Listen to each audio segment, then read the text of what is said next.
find his way, becoming a better student, get himself in a position where he can be successful on the field. You've seen him in that highlight reel. He was number 4, and everywhere you've seen where the ball was, whether it was, Timmy catching the ball, or Trinidad running the football, or Kiko catching the ball, or anyone, there was number 4 leading the way.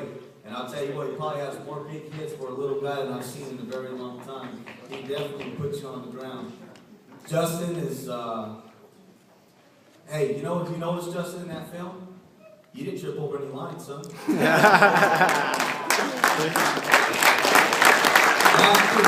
probably the state scoring, but he tripped over a couple of lines. But I'll tell you, with a lot of hard work over this off-season and his commitment and getting it done in the classroom, and competing and being coachable this year,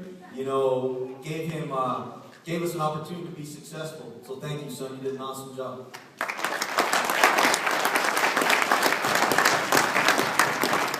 Ruben Lytle.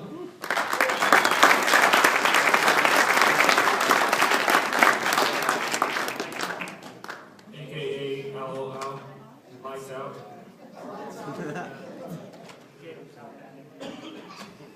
Yeah. Very rare do we have some kids who name themselves, and he's known in the program as LOL for Lights Out and Lytle. That's a self-proclaimed name. Hey, but I'll tell you what, he earned it. You've seen it on film as well. I mean, we're talking about a young man that hasn't played football. His first year playing varsity football, or playing high school football. And I'll tell you, man, I wish I'd have had him for 4 years. He was, we were going to this year saying, hey, we knew offensively we were going to be pretty good, but on the defensive side, who's going to play linebacker? We knew we were going to talk about leaving, having one of our kids who played safety and the younger kid there. But he came out of nowhere, and I'll tell you what, Ruben, from the first time I seen him, I was thinking, man, did we make a mistake? Why did we get this kid out for football? We're up at CSU Pueblo, and he actually, the theory of a hammer and a nail? Well, the first couple series, he was the nail instead of the hammer. And I'll tell you what, though, he dug in and said, you know what, I want to be successful. And at CSU camp, within a day and a half, he grew up. And he actually made all camp through CSU Pueblo, where the CSU Pueblo defensive coordinator came up and said, wow, and acknowledged him. Talk about a kid who started off that couldn't even put his shoes on right till the end of the camp, where he actually was lighting kids up. And it was a tremendous experience for him. And I'll tell you what, he was a blessing, Ruben. You're going to be missed, son. And I know whatever you do in life, you're going to be very successful. But I enjoyed you coming out for your senior year. Thank you, son.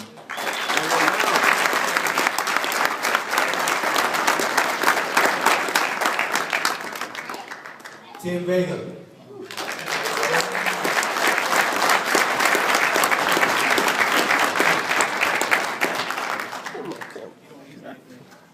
I'm crying, man. Fuck.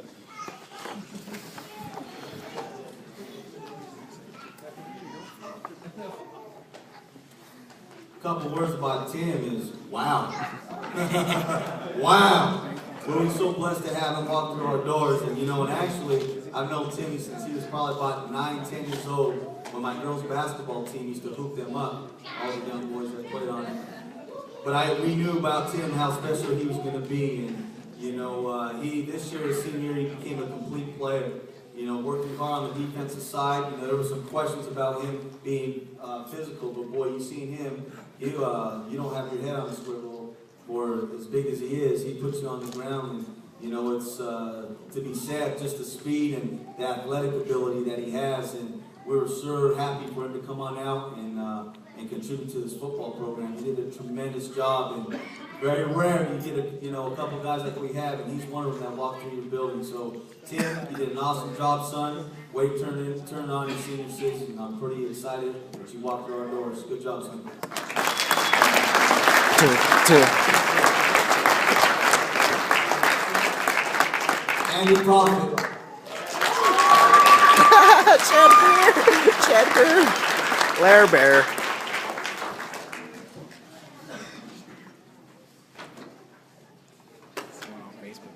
I don't know, it's too kind of long.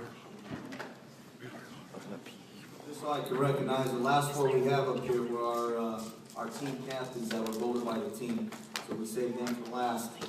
I'll tell you, Andy Profit, I've never seen a young man in all the time playing football, coaching football, where I seen a turnaround. I mean, we had this young man here, and parents, can vouch for this.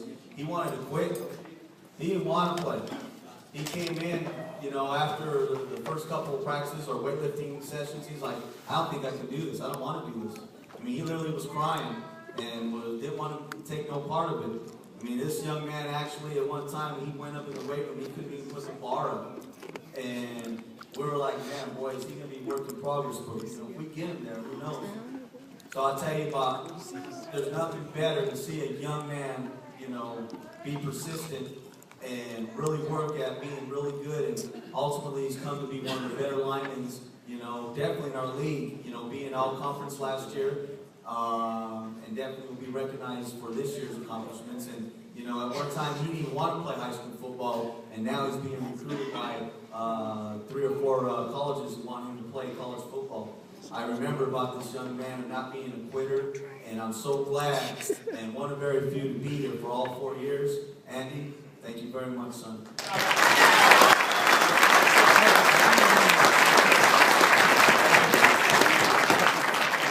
Kiko Sarati.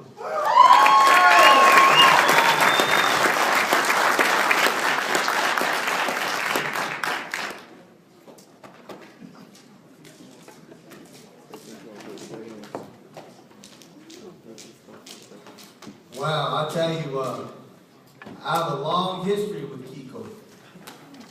I turned him in from, obviously with the help of influencing dad, from a soccer player to a football player. Back when he was 8, 9 years old, I'd see him running around the gym. I coached his daughter, which, by the way, is a better basketball player. But,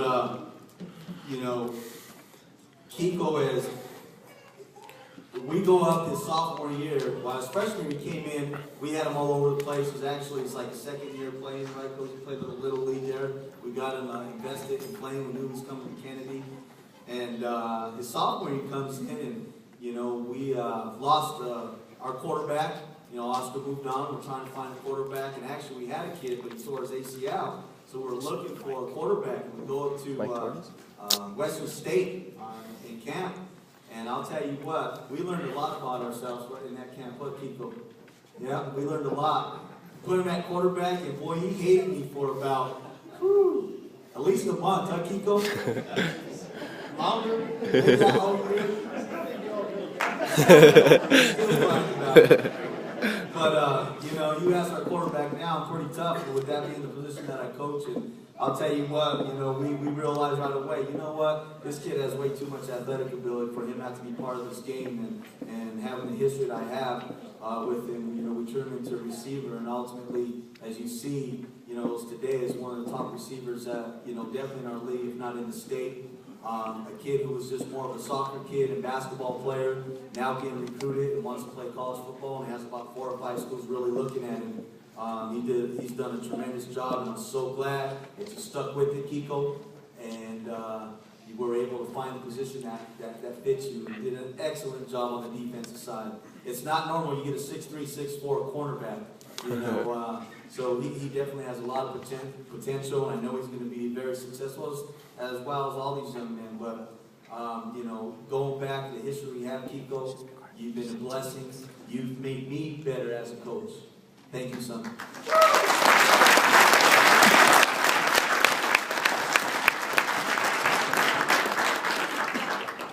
Braden Number. First, he's the best player. Goosh. Goosh.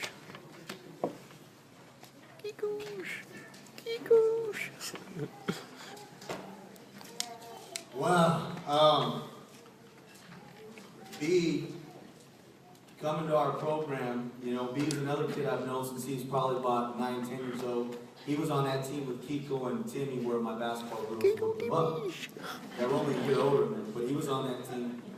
And I'll tell you, next to, every position has its challenges, but, to be a quarterback for a varsity program, and to be honest, to work with me as I expect, perfection. And I'll tell you, in the last couple of years, B and I became very close. Him having to deal with me jumping on him about, little simple stuff. But I talked to him about, how you need to take care of the little things. And, very blessed to have a young man with a high football IQ, where at times we'd be in the middle of the game and I'd call, wrong play. Yes, sometimes I make mistakes. And I tell you, there'll be times where he's like, no, coach, we can't run that. Stop it. He's giving me hand signals. We can't do that. Think. I'm like, how is a 17-year-old tell me, well, you're right. When we're prepping for games, and talking about getting himself ready for college and pushing to that next level, to be able to play quarterback in the system and under me, can be very challenging at times. But I'll tell you what, he's going to be a successful young man. You did a tremendous job, son. Dealing with Coach Martinez, a crazy man. I know you and your dad talked about it. Coach is just crazy. No, I'm joking. But, to overcome adversity and all the things you had to overcome, I'm very inspired by you and others. But you did an excellent job. I'm very proud that you made the change and came over to our program, because you've been a blessing for our program, and you led us through. Thank you, son.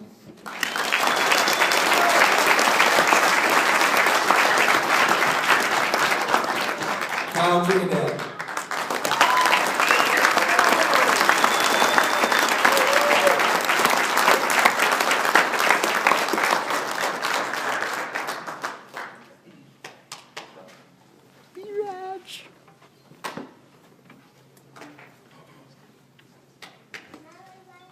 Well, there's a lot to be said about Trinidad, and I know you don't mind me sharing some of this stuff. Being the Brian Dawkins Award winner, about a young man overcoming adversity,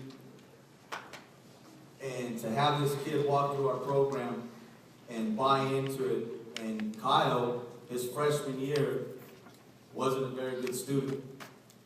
He didn't do what it took to get on the football field. Hung around with the wrong crowd. His athletics was bottom of his list.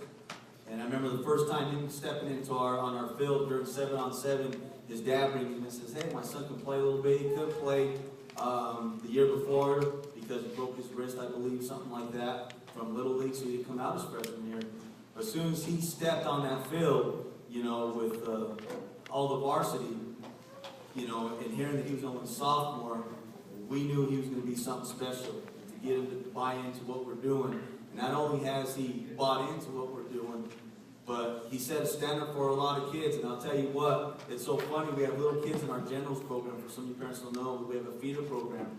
And we have kids actually talking about, I want to be the next KT. Seriously, the next KT. And I'll tell you what this young man has accomplished in a very short time, I'm very proud that he's been able to cross our paths, and I've had the ability to coach him, because there's not a lot of young men, given his situation, that can overcome that stuff. And not only is it the commitment he had for himself, but all these young men, Braden, Timmy, Kiko, that really and said, "Son, we can use you. We want you to be a part of this." Since that time, I don't even think he had, Mr. Ansbringer, did he even establish a GPA when he was a freshman? No. Kind of. Even a low GPA guy is a GPA. He may be a little GPA, but the last three or four semesters, what's your GPA been, son? 3.4? 3.6. 3.6.